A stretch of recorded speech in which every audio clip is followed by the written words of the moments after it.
गहपुर हालामनि लाइमोनफोरखौ लोगो हमनाय हाबाफारि। गहपुर हालामनि लाइमोनफोरखौ खौसे खालामना समाज दानाय, हारि दानाय आरो राजखान्थि बिथिङाव माबायदि जौगानाय लाबोनांगौ आरो ओनसोलखौ माबोरै जौगाहोनांगौ बैफोरनि सायाव सावरायमेल लानाय जादों। बे मेलाव कक्राझार जिल्लानि एमपि जयन्त बसुमतारी बिथाङा गाहाय आलासि महरै बाहागो लानानै रायजो राजाफ्रा मानि थाखाय इउपिपिएलनो भट होनांगौ आरो जौगालु हाबाफोरनि सोमोन्दै गुवारै लाइमोन बिथांमोनजों सावरायलायो।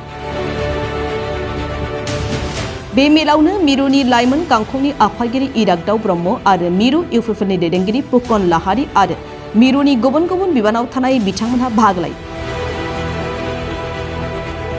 बे हाबाफारियावनो धोनस्री बियाबनि इउपिपिएलनि बिजाथि रुजुगोरा बसुमतारी बिथांमोनहा बाहागो लायो आरो लाइमोनफोरनि सिगाङाव इउपिपिएल दलनि बिजन एबा थांखिखौ गुवारै बेखेवना होयो।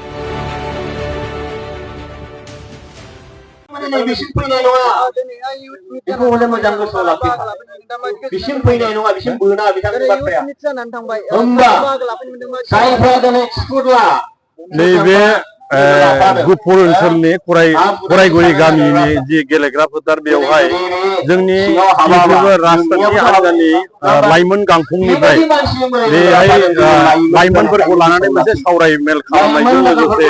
बेयाव फैबाय थानाय 22 सेप्तेम्बराव जानो गोनां जि बिटिआरनि गिबि खेबनि जि इलेक्सन बिसायख'थि बेवहाय आंखौ बिजाथि हिसाबै फसंनाय हिसाबै आङो बेवहाय आङो बे ओनसोलनि बिजाथि हिसाबै बेयाव नुजाफैदों आरो बेयाव नुजाफैनानै आं खोब गोजोननाय मोनदों। मानो होनोब्ला बे ओनसोलनि प्राय 90% मानसिफ्रा दिनै बेवहाय लाइमोनजों लोगोसे बे पेरेन्टस बडिनि बा उमेन बिथांमोनाबो बेयाव नुजानानै बाहागो लादों आरो बिथांमोना इउपिपिएलखौ खोब बरायदों आरो फैबाय थानाय बिसायख'थियाव फ्राय 90% भट होगोन होननानै बिथांमोना गाव गावनो नुजाफैनायखौ लानानै आङो खोब गोजोननाय मोनदों बिजाथि हिसाबै आरो बिथांमोननिसिम आङो साबायखर बावहरदों आरो बिथांमोना दले बले गासिबो बेयाव गुबुन गुबुन राजनीति हान्जानि सापर्टार दङमोनब्लाबो दा बेवहाय गासैबो एबार बिटिआर सुक्तिखौ सम्पुर्ण भाबे जाफुंनांगौनि सार्थआव बे ओनसोला समष्टि जानांगौनि सार्थआव बे ओनसोला हाउनो जानांगौनि सार्थआव बिथांमोना भट होनो थाखाय दिनै रेडि जानानै